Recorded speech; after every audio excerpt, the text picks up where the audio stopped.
Hello et bienvenue dans cette vidéo spéciale mes favoris de 2023. Donc tout d'abord je vous souhaite une excellente nouvelle année, tous mes meilleurs vœux, je vous souhaite tout le bonheur que vous puissiez espérer. Donc j'avais très envie de faire cette vidéo un peu au feeling, j'ai sorti mes favoris, mes coups de cœur de l'année. Donc il y a d'autres choses que j'ai eues plus récemment aussi, qui ne font pas encore partie de mes coups de cœur, bien que je les ai beaucoup aimés, mais j'ai pas encore assez de recul, j'ai pas encore travaillé avec assez pour dire que c'est vraiment des favoris. Quoi qu'il en soit, je vous ferai les vidéos, des reviews, des vidéos de livres, etc.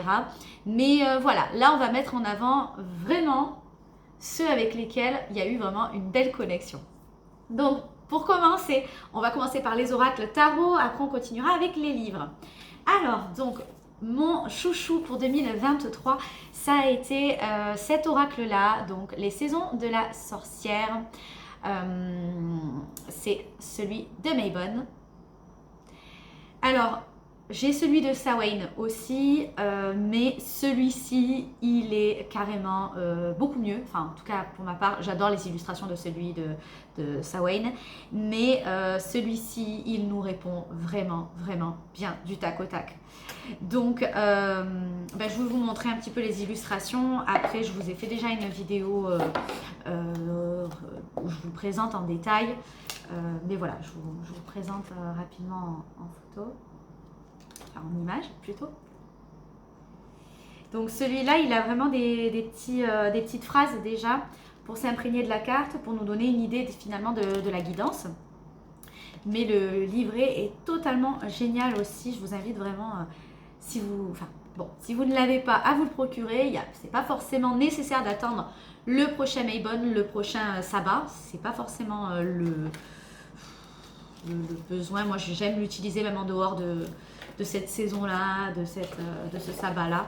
Donc vraiment, voilà, je vous le recommande vivement. Si vous avez envie de guidance, si vous aimez cet univers un petit peu de sorcière, on a ce côté cocooning de l'automne aussi, avec souvent des termes qui vont nous parler de cuisine magique, de cannelle, de chocolat chaud. Enfin voilà, vraiment, c'est chaleureux, c'est agréable, on se sent bien et puis ça répond vraiment bien. Enfin aussi, il mâche pas ses mots quoi. S'il a envie de vous dire que c'est si la guidance sait que ce n'est pas sur votre voie, eh bien, il n'hésitera pas à vous le dire. Voilà, il y a des choses, il y a des cartes qui sont beaucoup plus sombres que d'autres. Et puis surtout, voilà, vraiment, honnêtement, il répond vraiment bien. Et pourtant, vous savez, j'en ai beaucoup des oracles, j'ai beaucoup de tarot.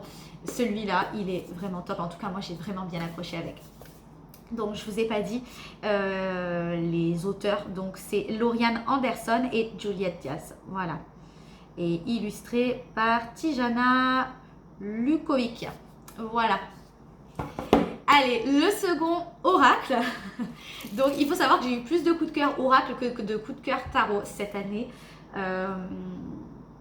Vous savez que j'adore les tarots, mais là, cette année, il n'y a pas eu la connexion totale avec un en particulier. Il y en aura un juste après, mais c'est pas une nouveauté. Voilà, mais je vous le présenterai quand même. Donc, le prochain oracle, c'est celui de Phronésis et de Alicia Mathieu, et il s'agit du Nox Lux. Voilà. Donc, celui-ci, c'est une pépite. On va voir les déesses sombres, les déesses lumière, donc Nox Lux qui veut dire ombre et lumière. Je vous montre un petit peu les détails. Alors lui, je vais vous faire une review, c'est sûr. Il est absolument génial. Il y a aussi des cartes archétypes. Donc là, ça va être clairement des guidances et du travail avec les divinités. Vraiment, c'est tout à fait ça. Donc nous avons Lilith. Alors là, c'est les cartes archétypes. Nous avons Marie-Madeleine. Nous avons Athéna, on a tous les panthéons, enfin pas mal de panthéons, peut-être pas tous les panthéons, mais on en a pas mal. Hop, je sais pas si ça fait la mise au point. Ouais. Nous avons. Hop. Voilà, enfin, il y a un peu pas mal de déesses, quoi. Voilà. Donc moi je le trouve génial. Dans le livret est totalement super aussi. En fait, il va nous permettre vraiment de travailler avec ces divinités. On nous propose des exercices, des rituels. Ce que j'aime beaucoup aussi, c'est qu'on nous parle de certaines pratiques, mais à la fin du livre, on vous explique un peu plus en détail à quoi ça consiste. Par exemple, je vais essayer de vous trouver.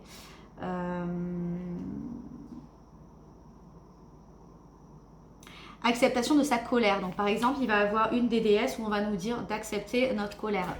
Donc ici, ce travail repose avant tout sur le principe d'ombre de Jung. Il puise davantage dans la psychologie que dans la magie. La colère est une émotion légitime qu'il est important de laisser s'exprimer pour l'alchimie et légitimité intérieure. Trouver sa voie, transmuter l'or noir. Et après, on vous propose par exemple des exercices de shadow work.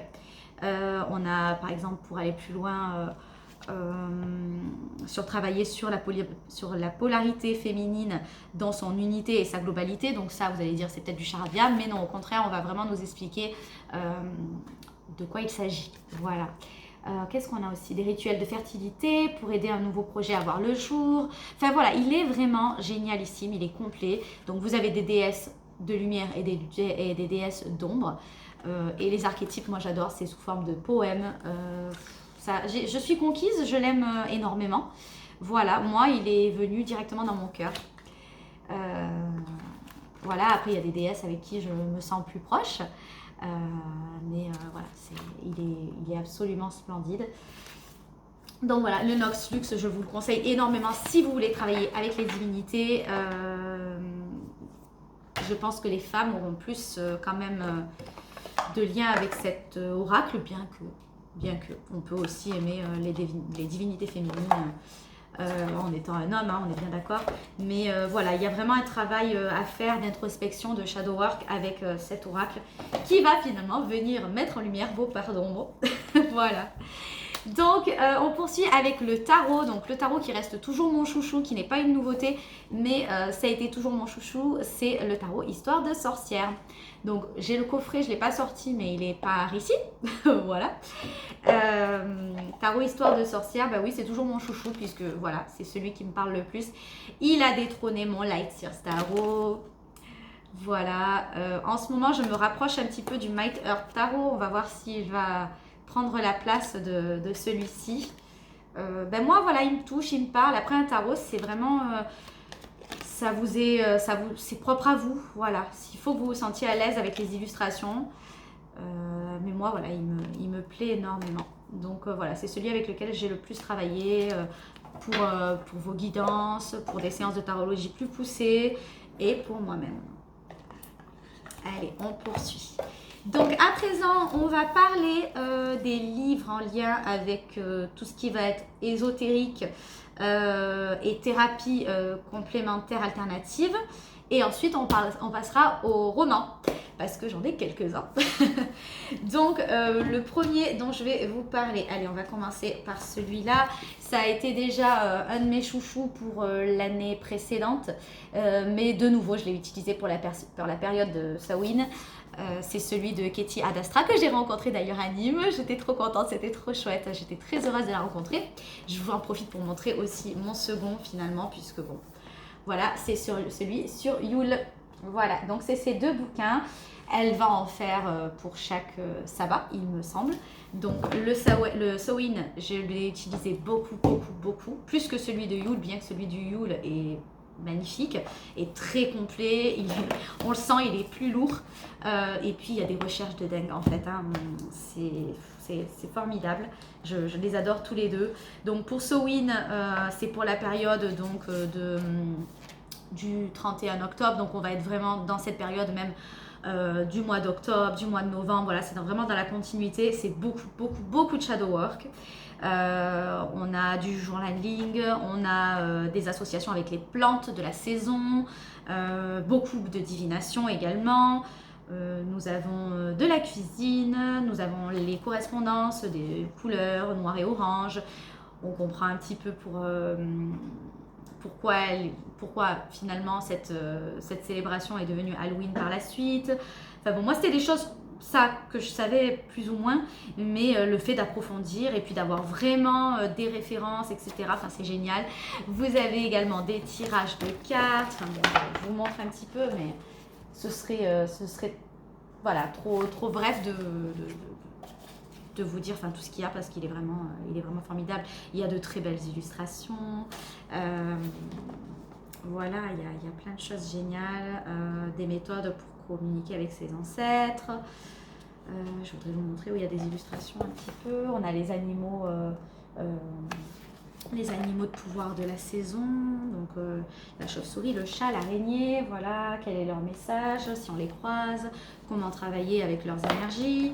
Nous avons voilà, les plantes, les petites recettes, la soupe à la citrouille, avec un petit côté magique. Hein, voilà, on n'est pas simplement dans un livre de recettes, on a le côté magique qu'on peut associer avec aussi. Qu'est-ce qu'on a aussi? Donc les pratiques divinatoires avec le miroir par exemple, la nécromancie également.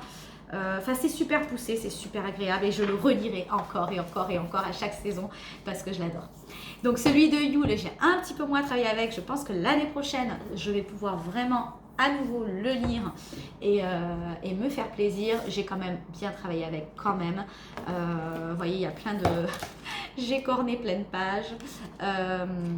Il est génial. On va parler aussi beaucoup de divination pour Yule parce qu'on a les 12 jours de Yule, on a des vœux à réaliser pour la période de Yule si on le souhaite. On a des correspondances avec les pierres, beaucoup de pierres, beaucoup de correspondances avec les pierres. Comment travailler en lithosophie. Donc c'était super intéressant, j'ai adoré ce chapitre-là pour vraiment s'approprier les pierres et les utiliser avec son intuition et ses ressentis. Donc le rituel des 12 vœux, qu'est-ce qu'on a de beau? Cuisiner pour Yule. J'aime beaucoup aussi qu'elle nous ait mis des livres et des séries et des films à regarder en fonction des saisons, donc pour Samhain et pour Yule. Donc Yule, pour ceux qui ne connaissent pas, c'est vraiment la saison de Noël et de décembre. Enfin, vous avez pu le comprendre, je pense. Donc voilà, et puis il m'est dédicacé par la jolie Katie Adastra que je suis très heureuse d'avoir rencontré à Nîmes. Vous pouvez aller voir sa chaîne YouTube, je pense que vous la connaissez sans doute, elle est géniale. Voilà, on poursuit, cette vidéo va être assez longue, donc on va voir un petit peu plus le côté thérapeutique. J'ai beaucoup aimé le livre Thérapie du corps avec les 70 pathologies de Pierre Meunier, leur symbolique, les solutions de la médecine chinoise, les remèdes naturels et des conseils bien-être. Alors, il y a vraiment de quoi bouquiner là-dessus. Je pense quand même qu'il n'est pas complet totalement. C'est plusieurs méthodes naturelles qui vont nous permettre finalement de comprendre un petit peu pourquoi telle symbolique, pourquoi par exemple là je tombe sur l'asthme, quelle est la symbolique de l'asthme, les résolutions, les conseils généraux. Après on vous montre des visions de la médecine chinoise avec des points d'acupression à réaliser pour pallier à tel ou tel mot finalement. On a des remèdes naturels, donc ici on va nous parler d'homéopathie, on va nous parler également d'oligo-éléments, voilà, il y a des huiles essentielles également. Alors bon, moi j'ai pas utilisé la partie homéopathie, mais je trouve que les points d'acupression et les symboliques sont vraiment intéressantes. Cette vision de la médecine chinoise, elle est top et je pense qu'on devrait tous avoir de bonnes bases là-dessus quand on est thérapeute. Je vous montre un petit peu. Qu'est-ce que je peux vous dire aussi? Donc acné, agoraphobie, angoisse, boulimie, épuisement, migraine, vertige. Ces désagréments donc, nous sont familiers. Retrouvez dans ce livre 70 mots du quotidien, leur signification symbolique et des remèdes naturels pour les neutraliser, que ce soit par la germothérapie, l'homéopathie, des huiles essentielles ou encore la médecine chinoise. Découvrez comment prendre soin de votre corps et le rééquilibrer naturellement. Voilà, donc un large panel de méthodes naturelles pour faire ses choix en toute conscience, des conseils pour associer bien-être physique et mental, l'expertise d'un praticien en médecine chinoise et naturopathe. Voilà, déjà plus de 200 000 abonnés convaincus. Je l'ai bien aimé. Voilà, j'ai bien bidouillé dessus. Pour moi, ça m'apporte un plus. Alors, c'est pas le seul livre que j'ai pour les correspondances des maladies, etc. J'en ai 2 autres, il me semble. Mais voilà, ça a été un petit plus et je l'ai bien aimé. Voilà. Ensuite, autre livre. Donc ça, je pense pas que ça va plaire à tout le monde, mais c'est un gros livre sur l'hypnose. Voilà, donc je pratique aussi l'hypnose pour les personnes qui viennent me consulter. L'hypnose régressive, l'hypnose aussi où on va traiter certaines choses, certaines dépendances, ou bien pour le bien-être, pour le stress, et plein d'autres choses encore. Ce livre est absolument génial. C'est Olivier Locker, Secret dévoilé d'un thérapeute hors du commun, évolution humaine, qualité de vie et santé. Voilà, tout est dit déjà. C'est un gros pavé. En fait, il y a tout un tas de... Je pense que c'est vraiment le résumé d'une formation d'hypnose. Il est lourd. Mais à l'intérieur il est très léger, c'est à dire qu'en fait c'est fluide, voilà, c'est fluide, il y a énormément de connaissances. Ce que j'aime bien, c'est qu'il y a souvent des conversations comme si on était en cours en fait finalement avec Olivier. Il nous met à l'aise, on voit qu'il discute avec ses élèves, il y a beaucoup de touches d'humour et ça nous permet vraiment d'approfondir nos techniques d'hypnose encore davantage. Donc moi, c'est un sujet que j'adore, où j'adore me former. Donc voilà, l'hypnose de Olivier Locker, je pense que c'est un des livres les meilleurs en termes d'hypnose. J'en ai d'autres. Pour l'instant, c'est vraiment celui-ci qui me convainc totalement. Je ne vais pas vous montrer l'intérieur, mais il m'a été d'une grande utilité durant l'année 2023. Il s'agit de mon grimoire. Donc dedans, c'est assez personnel, mais je me suis bien régalée à écrire pas mal de choses. Les correspondances magiques, des rituels que j'ai effectués, les animaux, la divination, les visualisations. Qu'est-ce qu'on a? La magie des fourneaux, des sortilèges, des rituels. Qu'est-ce que j'ai d'autre? Les correspondances avec les plantes, les herbes en magie, les sabbats. Voilà, je me suis régalée. En fait, c'était mon petit côté artistique qui s'est affirmé dans mon grimoire. Et voilà, j'aime bien des fois noter proprement ce que j'ai envie de noter à l'intérieur, qui pourra finalement m'aider pour d'autres fois aussi, pour avoir vraiment des bonnes correspondances, pour y revenir finalement. Après, j'ai d'autres cahiers où c'est plus brouillon, voilà, mais lui, j'aime bien mettre au propre quand même. Ok, donc ensuite, on va passer à la dernière... le dernier passage finalement de cette vidéo, et je vais vous présenter une collection de livres que j'ai adorés. Il y en a beaucoup, voilà, 3 tomes plus un autre. C'est pas la suite des 4, hein, il y en a 3, et il y en a un autre qui finalement correspond aussi aux autres, mais il fait pas partie de la même saga. Je pense qu'on dit une saga, il me semble. C'est Hadès et Perséphone. Donc tome 1, tome 2, tome 3, je me suis régalée à découvrir ces histoires merveilleuses autour du dieu des enfers grec et de la déesse du printemps, leur histoire d'amour très très belle et moderne, qui a été vraiment retravaillée de façon moderne, de façon sensuelle, amoureuse. Enfin, j'ai totalement adoré. Donc ici, Perséphone, c'est une journaliste. Hadès, il est le directeur de plusieurs clubs où il y a des jeux de poker et d'autres choses qui sont un petit peu finalement... pas trop conventionnel, on va dire, les choses comme ça. Et voilà, ils vont avoir un pacte tous les deux, et puis finalement ils vont tomber amoureux. Donc c'est vraiment une suite, hein. Il y a vraiment une suite. Mon préféré, ça reste le 1, évidemment. Le 2 ensuite, qui m'a bien plu, et le 3 en dernier, que j'ai un tout petit peu moins accroché, mais que j'ai adoré lire quand même. Et enfin, vu que j'avais pas du tout envie de les quitter, qu'il n'y avait pas de suite, je me suis offert le Hadès, qui m'a moins plu quand même. Je dis que ça reste dans mes favoris parce qu'ils m'ont accompagné toute l'année. Mais celui d'Hadès, il m'a un petit peu moins plu, puisque on va vraiment voir... c'est l'écriture d'Hadès, donc ça va être vraiment ses pensées durant leur relation. Donc c'est un peu le résumé du 1 dans la version d'Hadès. Donc plutôt bof. Après, il y a quand même des événements qui sont propres à Hadès. On fait davantage la connaissance avec Hécate, par exemple, qui est à l'intérieur aussi, avec Hermès. Enfin bon, j'ai adoré leur personnalité à chacun, vraiment, j'ai adoré. Mais